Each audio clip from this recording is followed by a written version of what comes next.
Hello, everyone. Andrew and Kelly return for another month of monthly movie mini reviews. It probably will not take four separate parts to get through this month because, unlike July, in August we only watched, I think, 10 movies between us. Correct. It was a slow month for movie watching. September might be the same because I think I've only watched 3 movies so far. I think I've watched two, both in the theater. Yeah, it's just I'm busy. What about you? Oh my gosh, I'm so busy. I have a new boss and I am thrilled about the direction that my job is taking me in. So it's very exciting, but it also Awesome. means that I'm very busy. Right. Okay. So the first movie I watched in August was on August 10th. That was the first time I watched a movie that month. And I watched something called Blind Detective. Now, I'd never heard of this before. Okay. I assumed it was about a detective who's blind. I think that that's an interesting take. I would watch And it. so I was thinking, okay, so is it like Zatoichi or something? The blind hero everyone underestimates, and he's just super badass at everything. Right. So I went in blind. I also knew it starred Andy Lau, who's if you've seen any number of Hong Kong cinema, you've probably seen him. He's in a lot. Infernal Affairs, if you've seen that, those movies. House of Flying Daggers, I think is the one. I think so. He's in one of the Detective D movies. So he is ubiquitous throughout Hong Kong cinema. So I'm like, okay, I'll watch this. Yeah. Reliable actor, blind detective, go. It's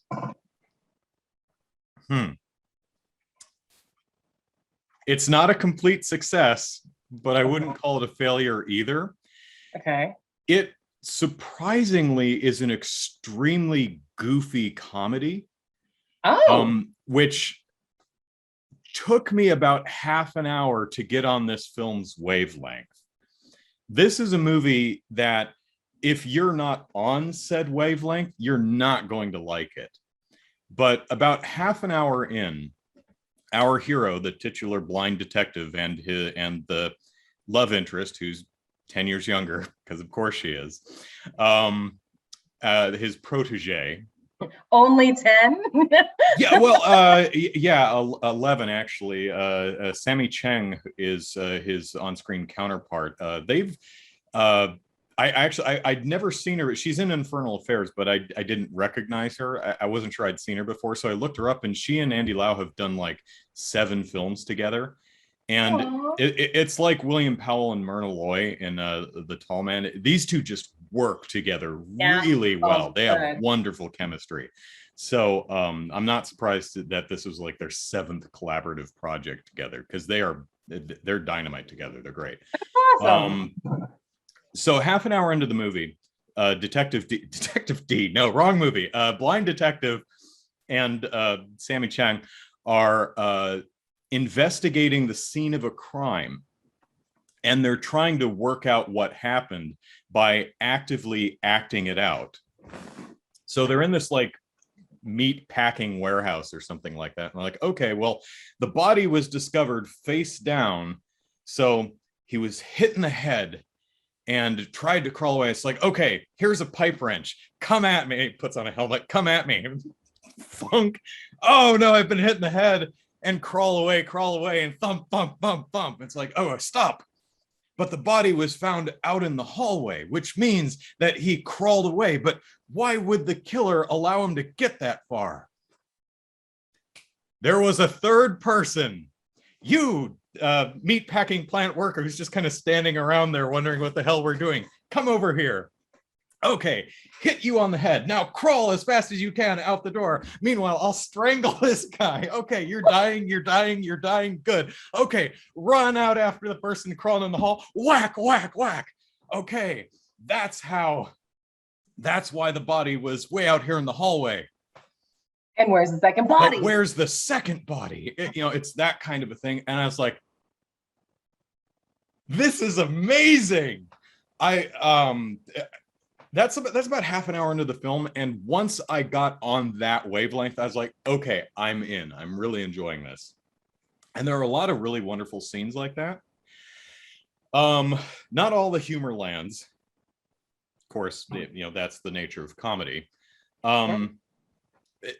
Lau is reliable as always, but his character sucks. This movie, unfortunately, has really shit attitude towards women. And his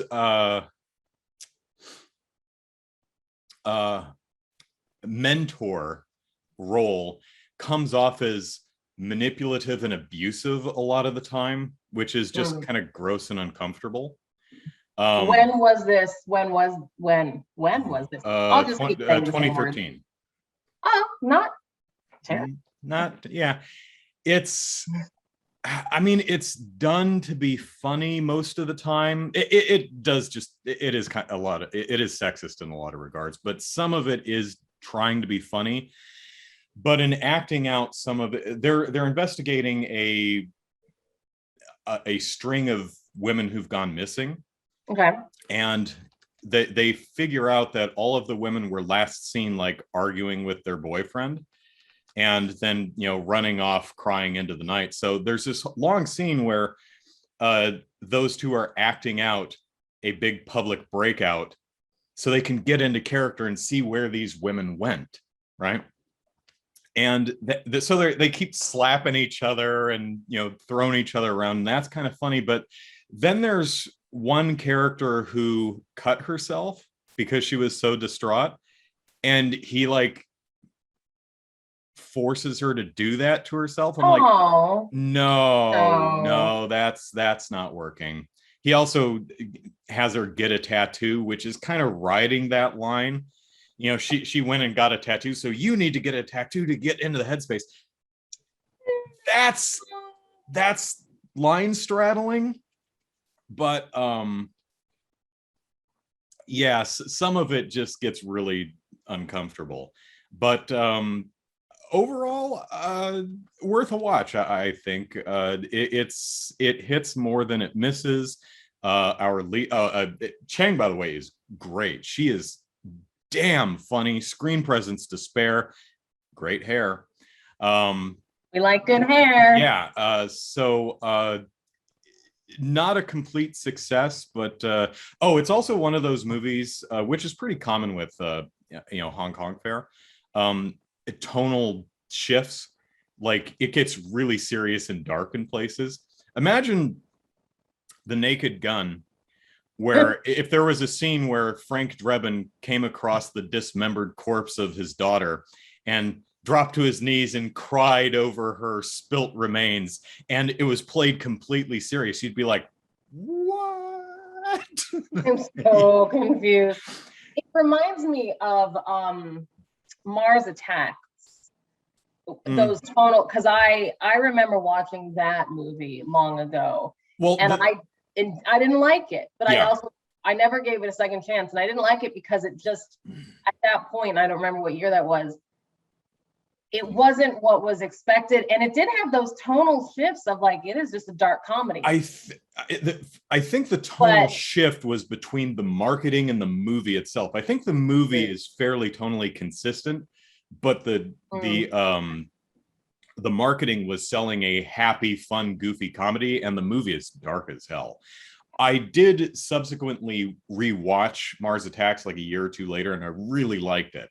So it's one of those movies you have to be in the right headspace for. Yeah, I hear that. So Blind Detective doesn't completely work. It's probably about 20-30 minutes too long. It's another one of those movies like, okay, I got to go to the bathroom. Probably 10 minutes left, but oh God, there's 47 minutes left. Yeah. But worth a watch, I think. So cool. What'd you watch?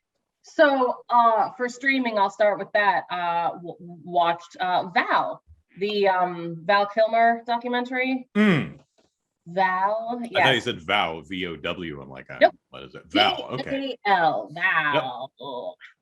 Yeah, it was very interesting. It was sad, almost. I internalized a lot of it only because it's amazing how quickly I forget things, and maybe not just me, but just anybody. Like how so watching this, first off, so you forget he's only in his 60s, but he had the throat cancer, and so he can barely talk and stuff.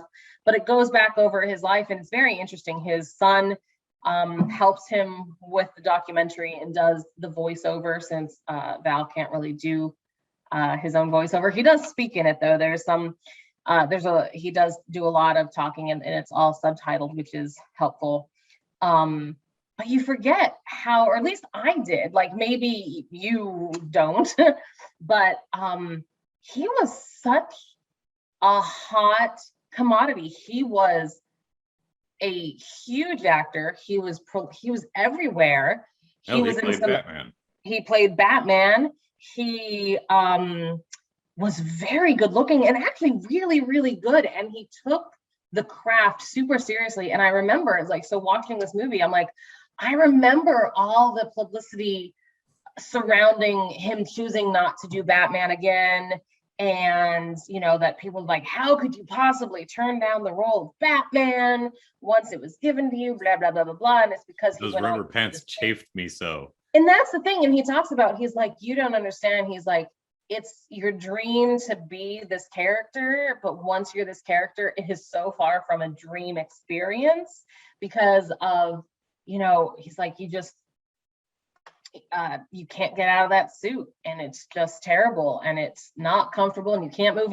And he was like showing, and he's like, I would have to, with who was he across from in that? Nicole Kidman, was that his woman? Yeah, I think it was Nicole Kidman. Yeah, because Kim Basinger was Kim Basinger was with okay, yeah. So, and he's like, if you notice, all of our scenes are shot and I don't move my head because I could not move my head. So it was just all, and he's like, and it was a terrible experience, especially as an actor who's doing all this. Yeah, it wasn't until the Nolan films that they figured out how to get the cowl working so that they could turn the head. And so it was just very interesting though, to just hear him go back and talk about his experiences and like why he did what he did and what he was up to and what he does now. And so, and like Willow and I love Willow and all of these movies. And so it was just a very interesting thing. And then his whole Mark Twain obsession. And I was like, I wanted more from the movie. It is true. Like, so watching the movie, I feel like I'm talking very good about it. And it is, it's worthwhile to watch. It brought back a lot of memories because it truly was, when you and I were growing up, he was super important. And it really does put closure on a lot of like those. The last thing I remember seeing him in was, I think, like The Saint. The Saint. Yeah. Well, that is the movie that he did. Elizabeth Shue, I think. Yeah. So that's the movie that he chose to do instead of Batman. And then he went on to do The Island of Dr. Moreau, yeah. Moreau. And that was after that. Oh, okay. That was after that. And a few other things. I forget at this moment. Tombstone was that movie failed, but I gotta hand it to him for they committed to their vision for that film. Well, the thing is, and then there's some insider things. So apparently, unless Marlon Brando was speaking, it's not Marlon Brando in the movie, because this is when Marlon became like super like eccentric and crazy and holier than thou. And so there are some huge, because of the makeup and because of the white cowlish like cape, they're showing scenes from the movie and they're like, that's not Marlon. And you look at it and you're like, huh, it's not. But I don't think that anyone would have.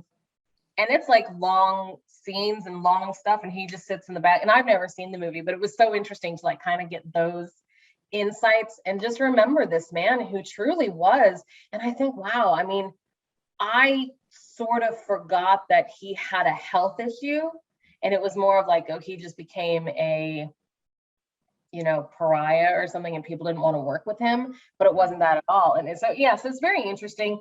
It's a quick watch. So if anyone is if Val Kilmer meant anything, but you have to like have Val has to have meant something to you. Isn't he in the new Top Gun movie? I do not know. Hmm. You might have to look that up. I do not know. But he does spend a lot of time doing like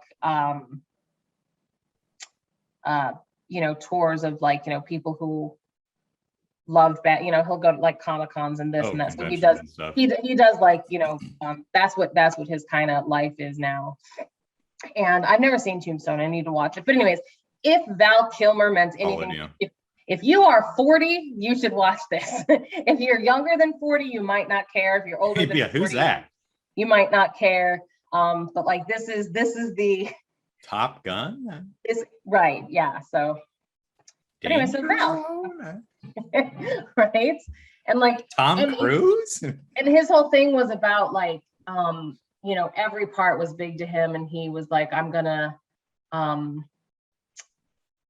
like even for Top Gun, and he was talking about how his character's backstory, and he's like, this is the backstory I created to make sure that I understood my character, and every movement was coming from the correct space and this, and I'm like, actors,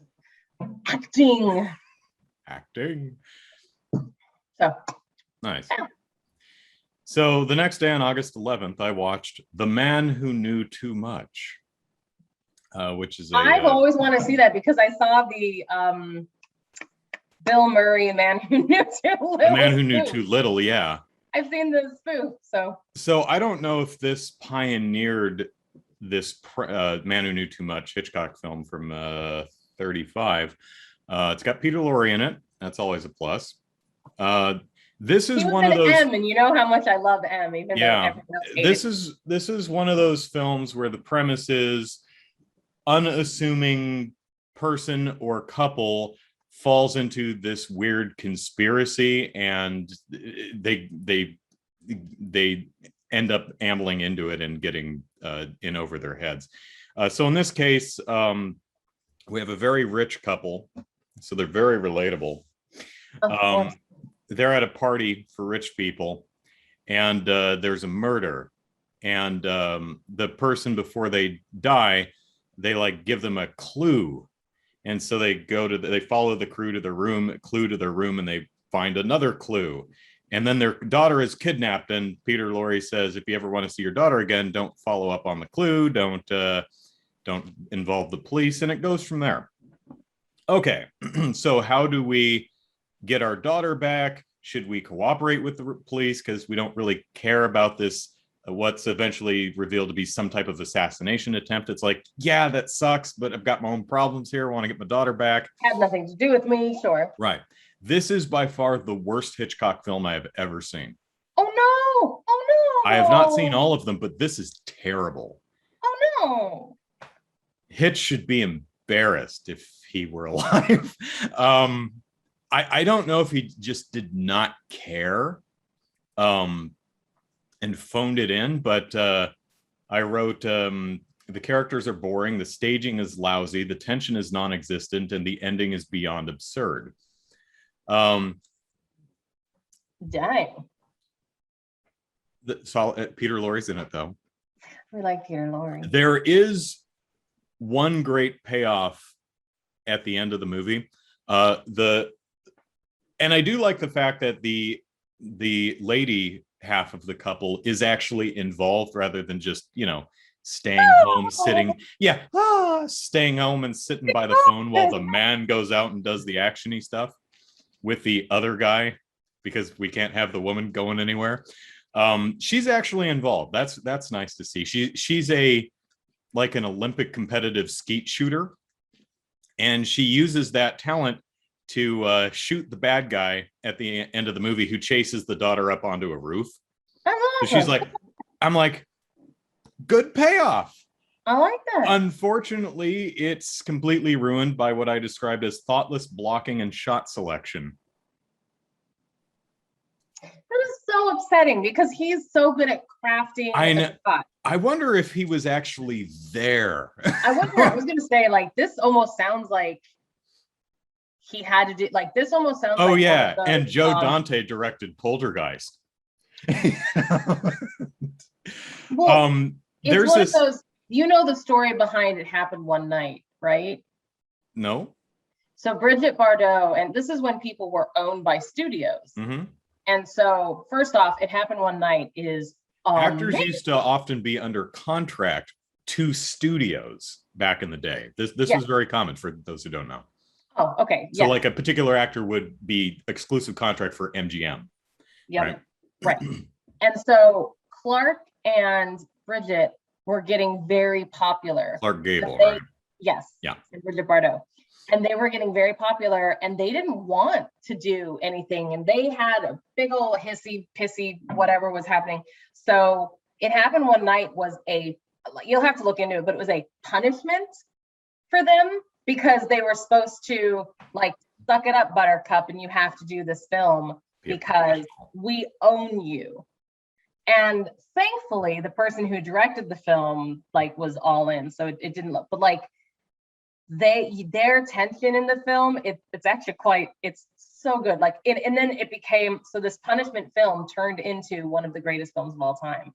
It Happened One Night. So that's different, but I almost wonder if for this, like it was something that it's almost sounds like Hitchcock didn't want to do it, but he was obligated for some reason. Maybe. And so I'm wondering if any of that, because it sounds, and he was like, well, screw you. Like the best way to get out of a contract is to piss off.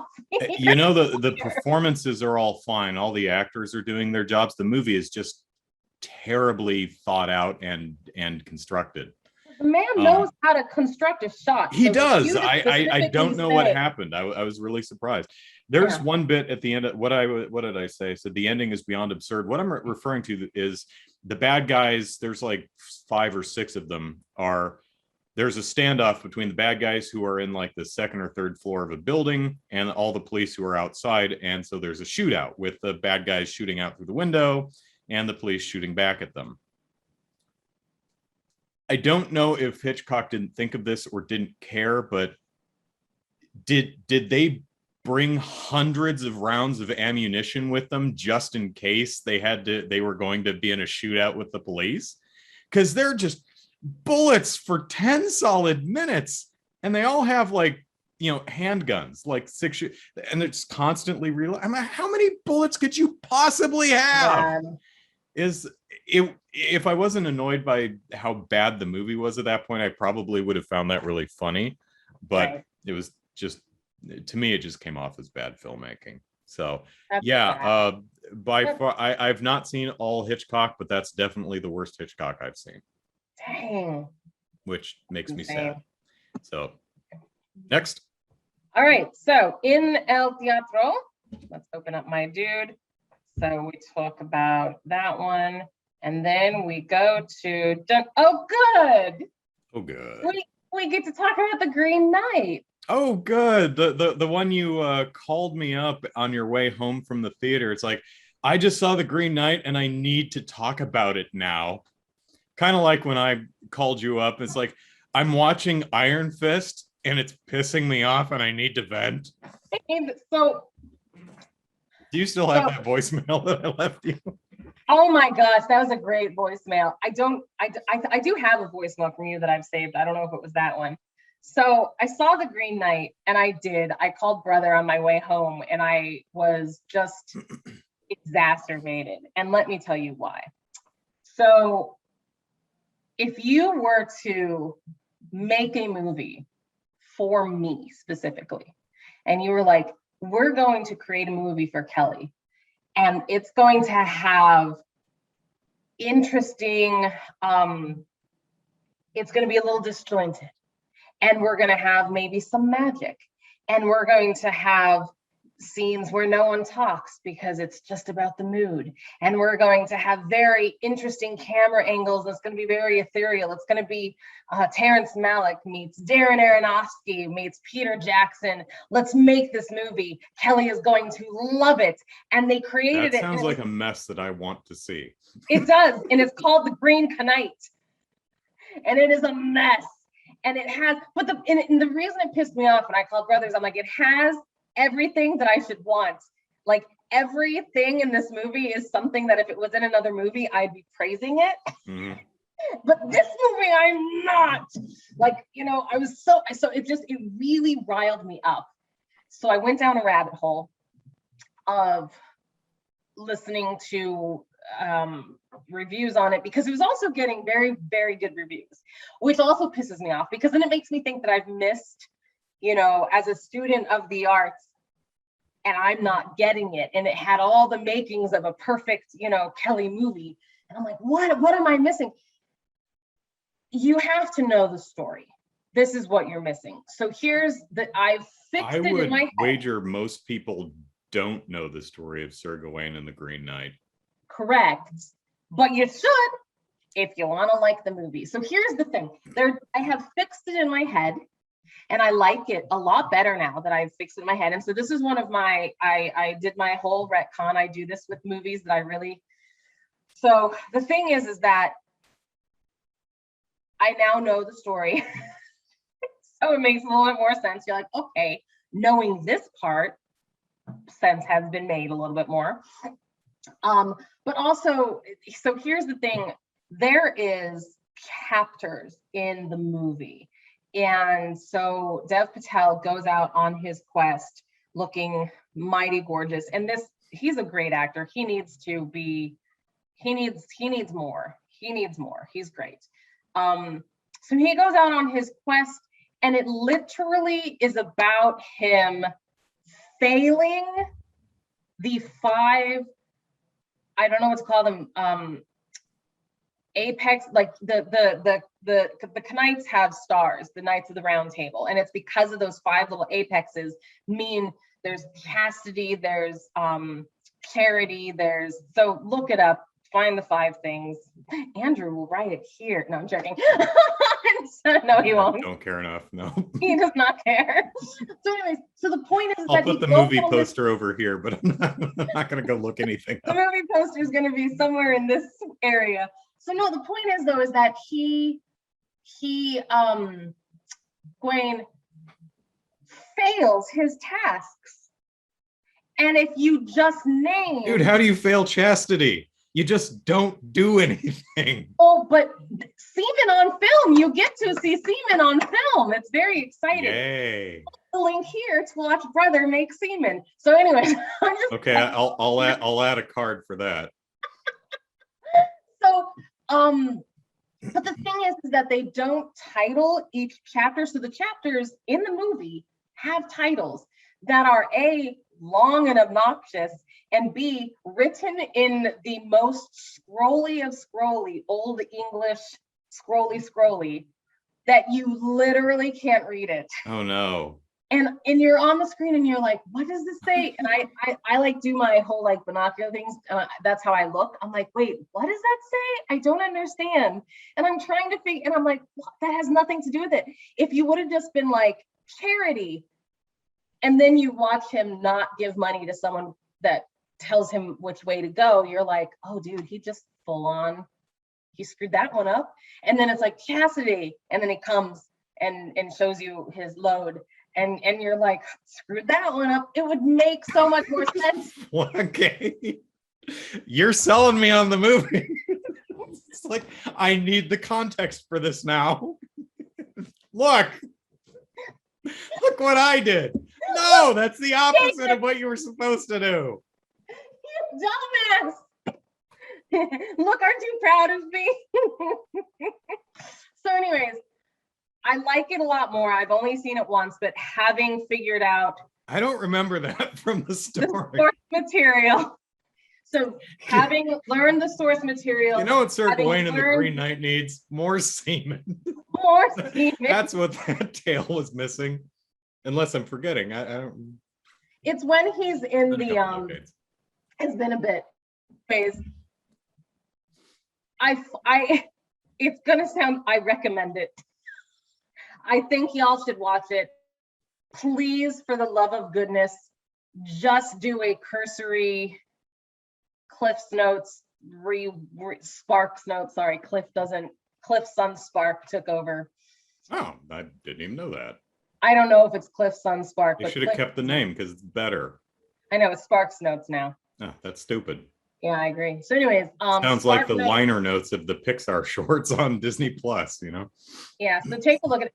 But it's really, it's a beautiful movie. It has everything that I like in a movie. It just, there's so much that you need to know going into it. And it's so funny because I feel like most people don't know. I mean, even The Hobbit, if you haven't read it, most people still kind of know about it. Yeah. But this is a night that I don't think many people have a lot, and like especially all the characters he meets along the way. And Oh, then, yeah. I mean, it's like Beowulf. I don't think most people knew who that was or what that the epic poem was.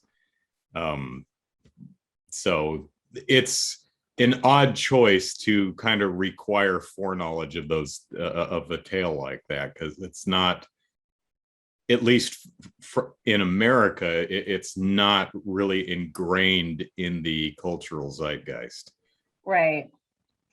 as you know, The Hobbit is, or you know, Peter Pan or something, you know. Yeah, absolutely. So I mean, I do suggest it. Didn't talk about it specifically, but it is still new enough that I don't want to ruin too much. But I will. There was a good 20-minute drive of me, like, I'm like, and then there's a giant and he yells, "Hey, can I come with you?" And then the next moment he's somewhere else. So did he go with the giants or not? And then you learn, no, he hallucinated the giants. And you're like, then it was an exhausting movie to watch. Well, Yeah, my sister called me and she's like, "Can you explain what the original story is so that I can make some sense of what the hell I just watched?" I'm like, I read it in high school. It's been decades, but here's my best recollection. So yeah, I am curious to actually see this one. Yeah. Or is it, you say cross Terrence Malick with Darren Aronofsky with a pinch of Guillermo del Toro or whatever you said. I'm like, yeah, okay, this I need to see. That sounds like a mess. Like I said, a mess I want to see. A mess you want to see. So, all right. The very next day, again, August 12th, I watched Monster Hunter, Legends of the Guild. So not the live action movie, but the cartoon, the CG animated, the movie on Netflix. I have not seen the live action movie because it's not available on any streaming platform I have access to, and it looks terrible. It does I remember years ago when they were making a Monster Hunter movie, I was like, great, as long as you don't do the stupid thing that's like takes place in the real world and they fall through some portal, and now we've got an Earth person in Monster Hunter world as the fish out of water person. Don't do that. Don't do that, and then have a Rathalos follow you back through the portal and have a big monster fight in Manhattan or something. Don't do that. That's stupid. Then the trailers come out. Oh, that's what they're doing. Of course they are. Because they can't think of anything. Yeah. It's like, here, just do a Monster Hunter movie. You have a village. A monster attacks it. The villagers fight back. There you go. Movie. Or they hire a hunter from the guild to come take care of the monster problem before it flattens the village. That's your movie. So Monster Hunter Legends of the Guild is actually a Monster Hunter movie. It's exactly what happens. There's a village. There's a big monster coming that's going to raise the village. So a team of hunters get together and they go beat up a bunch of other monsters to farm parts they'll need to build weapons that will stave off the big monster that's coming, and they stave off the big monster that's coming, and there you go. Monster Hunter. How hard was that? The modeling and animation is struggling.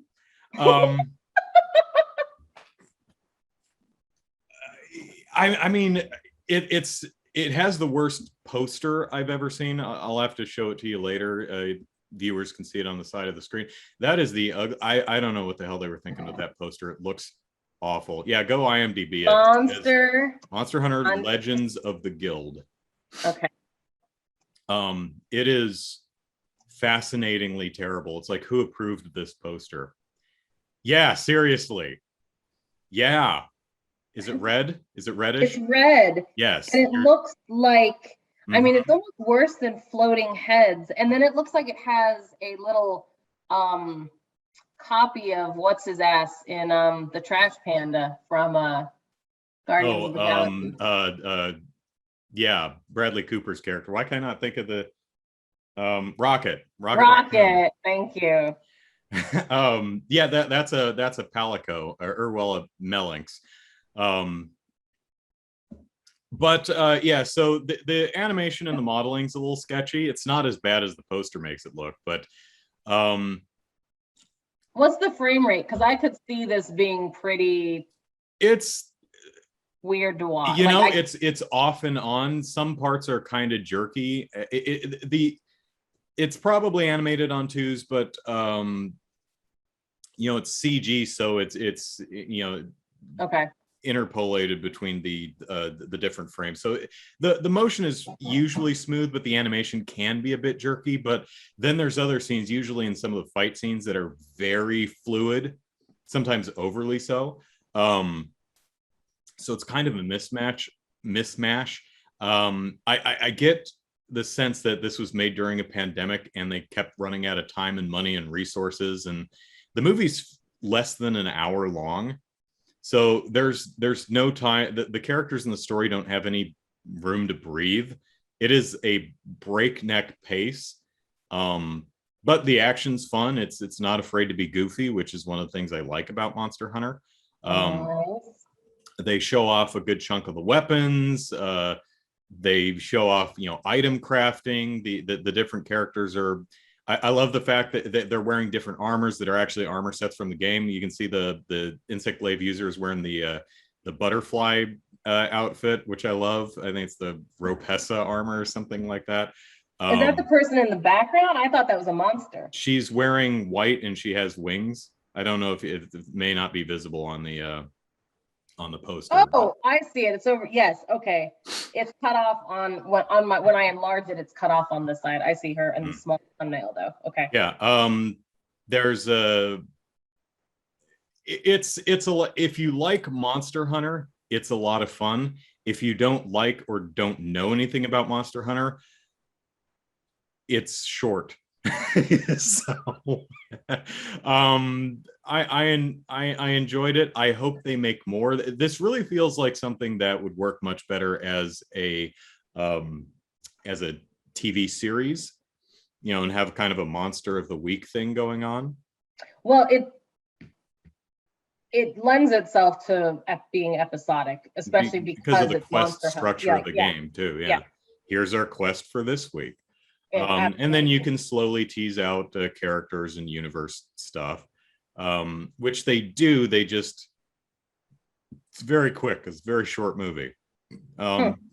Also, like everybody dies at the end, which is a really weird, because no one dies in Monster Hunter. So it's really weird to see. It's like, oh, dude, that guy just died.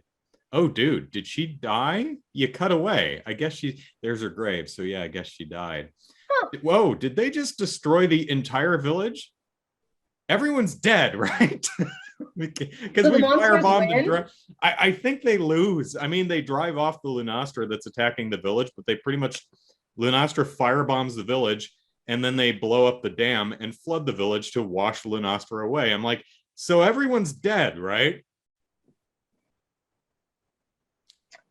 Okay. That took a dark turn. So that's a little off-putting maybe, but overall, as a fan of Monster Hunter, I really liked it, and I hope they have the time and resources to take another crack at it, because I think there's really something here, especially for fans of the IP. Especially for people named Fran. Hi, Aunt Fran. Frans of the world. Frans of the world are going to love this. All right, what's next? All right, so went to the theater and saw Black Widow. Okay, no spoilers. I haven't seen it yet, but so no spoilers. However, so I will say a few things, and the few things are it's good. Florence Pugh, love her. from, my favorite movie of the Midsummer, yeah. Midsummer. So she's great, and she's kind of the perfect one to replace, I guess, Black Widow. If Disney pays her. Oh my gosh, I swear on all things, rock on, Scarlett. Maybe pay our friend Flo. Yeah, which is a terrible name. Our grandmother, so by the way, our father's mother's name was Florence. And it's and Marvin. Florence and Marvin were those are grandparent names. Florence Pugh, she's laughing all the way to the bank, so good for her. But she's great. Yeah, it just occurred to me, school probably sucked for Miss Pugh. Yeah, Florence Pugh, Flo, it's just so many. And I'm not a bully person. I don't think of the fun, they would call her this. My head doesn't go there, but I'm sure that there was some stuff. I bet there was some, yeah. I bet there was some, although she started acting young, so I'm guessing that it wasn't too long lived. Oh, look, it's Flo Pugh. Yeah, who has a 6-page IMDb credit? Yeah, right. 6 pages worth of IMDb credits. Mm-hmm. Stuff it, Johnny. I really like it. It ties in well. It fills gaps that were never really gaps, but you're like, well, that's cute. It's really sweet. David Harbour is awesome, and Rachel Weisz is always. So it's really well cast. It's really fun.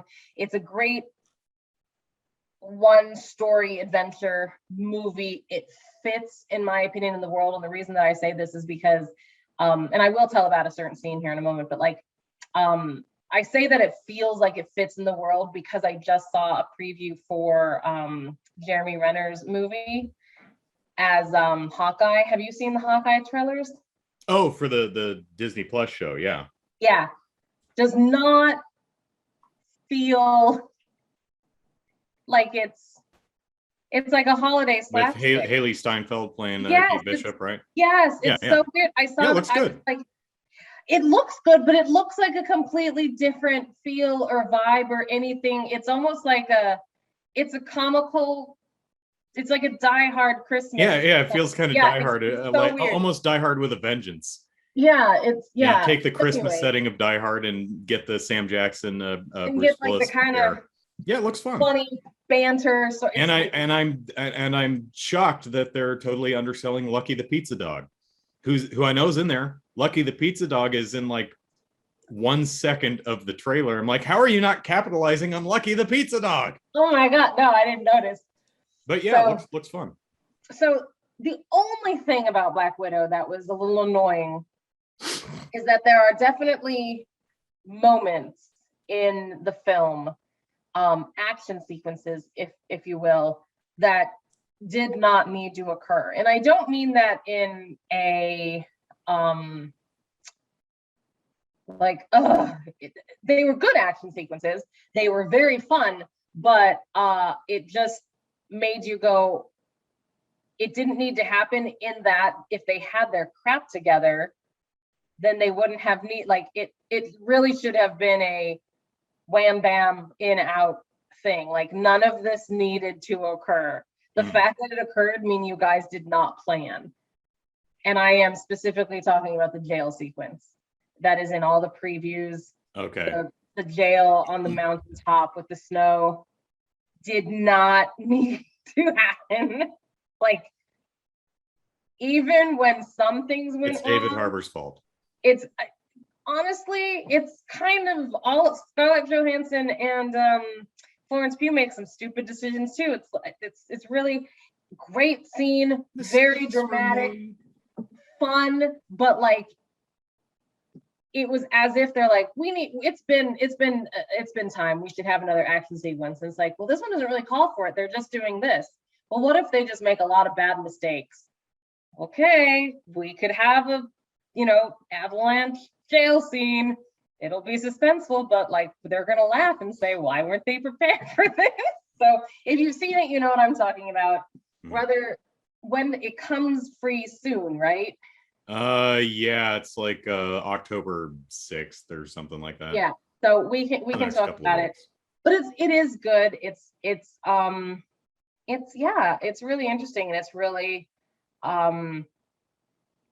it makes me think that, like, I see enough movies that I'm like, I realize how boring my life is.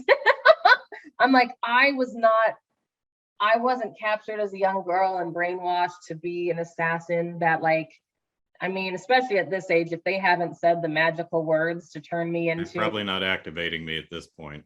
I mean, I'm not as in shape as I need to be Like for them. I'm pretty well settled now. Yeah, they're like, oh, well, we should have called you before you hit middle age. And like, so I don't have it, like, and I'm not a woman who knows too much, Oh, speaking of that, I wanted to talk to you about your people who know too much storyline. Like, let me be very clear, and this is the last thing I'll say and we can move on. Let me be clear that if I'm dying and I have enough support left to tell you something, it's not going to be a convoluted clue. I'm gonna say Jeremy killed me. Yeah, it's not going to be some weirdly cryptic thing that you have to figure out. It's going to be very concise and specific. It's gonna be specific. I'm gonna be like, Mrs. Jeremy Scarlett, killed me with the candlestick in the library. Go. Like, exactly. Like, I don't understand why people have to be like, look under the vase. Vermilion. What the hell does that mean? So anyways, I meant to mention that because when you were telling her. Yes, compose your dying words with specificity. Right? Like, because you don't want to go out with regrets. It's like, oh no, that was stupid. Because you're not gonna like wake up in the middle of the night, I should have said this, because you're dead. Yeah, knock knock. All right. I'm gonna go out on the interrupting cow joke. That'll be my. There you are. It's like, knock knock. What? Knock knock. I'm dying. Humor me. Who's there? Interrupting cow. And it moo. Someone put that in a movie. That would be great. You asshole! Who killed you? No. Because I would literally laugh myself to death in that case. I moo. That'd be great. That'd be the best death scene ever. That would go down in history as one of the greatest deaths to come closer. Knock knock. You need that part too. Moo. Okay. And whoever's in Otis is like slapping my corpse, you asshole. I'm gonna bring you back just so I can give you a piece of my mind. You I can kill you again. Get the paddles. I need to revive this guy so I can kill him. All right. We have fun. Okay. So I watched a movie called Technolust. I watched a movie called Technolust because it's called Technolust. Fair enough.